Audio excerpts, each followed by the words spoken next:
Hello, today I'm gonna do a study on I'm gonna present a study in 2024 called Progressive Changes in Pulmonary Gas Exchange During Invasive Respiratory Support for COVID-19 Associated Acute Respiratory Failure, a retrospective study of the association with 90-day mortality. And this study, it was actually done in Sweden by Ylva Konsberg in 2024. And this research study looks at how doctors they tracked severe lung damage caused by COVID-19, and this would help them predict a patient survival if they had COVID-19. Now the next slide. And this study mainly focuses on the organ system of the respiratory system. And the respiratory system, the main part is gas exchange.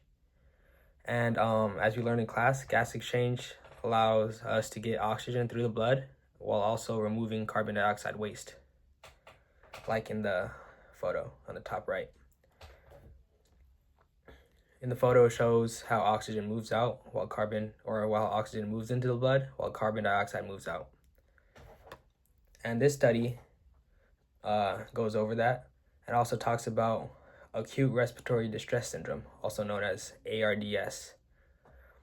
And this is what happens when you have a severe infection in your respiratory system like COVID-19, and this causes your alveoli to fill with fluid, and that makes gas exchange fail. And the doctors in this study look at your oxygen score and the wasted air score. And these scores tell you how well oxygen gets into your body and how much air you breathe in gets wasted. Next slide.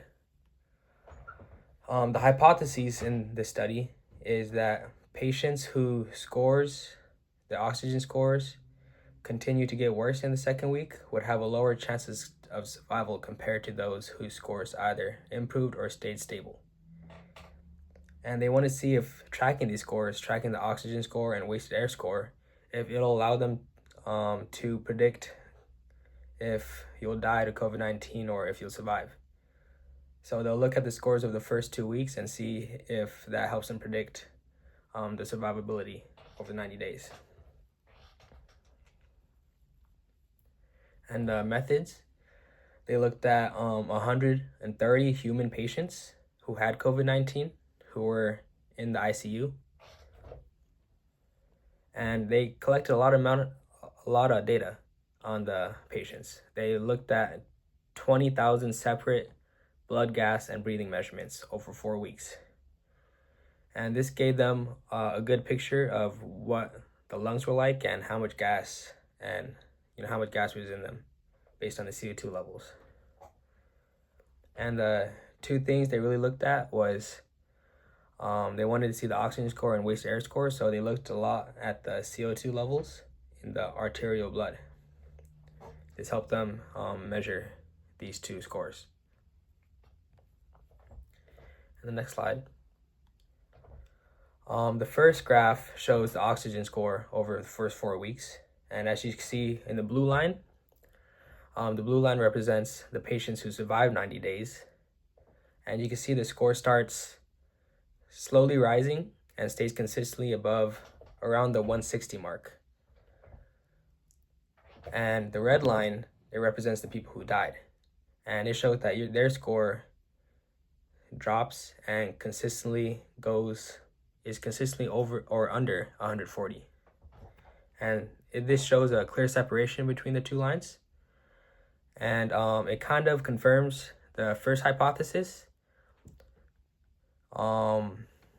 because it shows that the people who did live had a better oxygen score. And another key statistic of the study is that for every 10 improvement in the oxygen score during the second week, the risk of death was reduced by 18%. And the next slide, it shows figure 2. And in this second graph, it's really interesting. It tracks the wasted air score for both groups. And you can see that both groups, they start similarly. They start like relatively low, But as you see in the red line, the score rises throughout the first 2 weeks. And the blue line, it does rise, but not as much as the red line. And the red line shows the non-survivors, and the blue lines show the survivors. And the rise is wasted air, and this shows a serious problem. This shows the patient's ability to clear CO2 is degrading due to vascular damage in the lungs. And this is seen in COVID-19. And this graph basically shows us that an increase in wasted air score by just around 10% means that the likeliness of death is around doubled, which is really bad. And this shows us that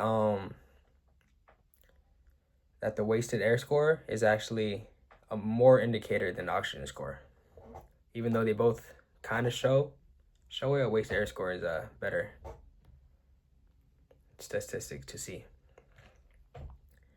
And in this slide, we found out the most important finding was that the trajectory of both scores during this 2 weeks of the illness is they're both a good predictor of a person's survival. And these scores will definitely help us in the future if there's another pandemic like COVID-19. We can track these scores and try to see which people are likely to survive and which people are likely to die. And we can help that with the patients and patient family. So it'll help us in the future.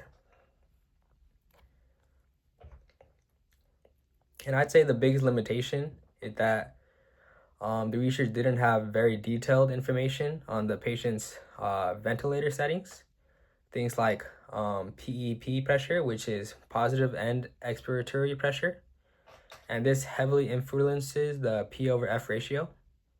And since they lack this, it's kind of hard to see how the score changes due to these things, and not just because of the disease. And I'd say for the future research, they should design a study to track both the gas exchange metrics and the ventilator settings so we can see all the details. And I'd say a question I would like to ask is that if we see the wasted air score rising quickly, can we save the patients by changing the ventilator settings? And I'd say that's all. And these are the references from the study. And yeah, thank you for listening. And that's all. Thank you.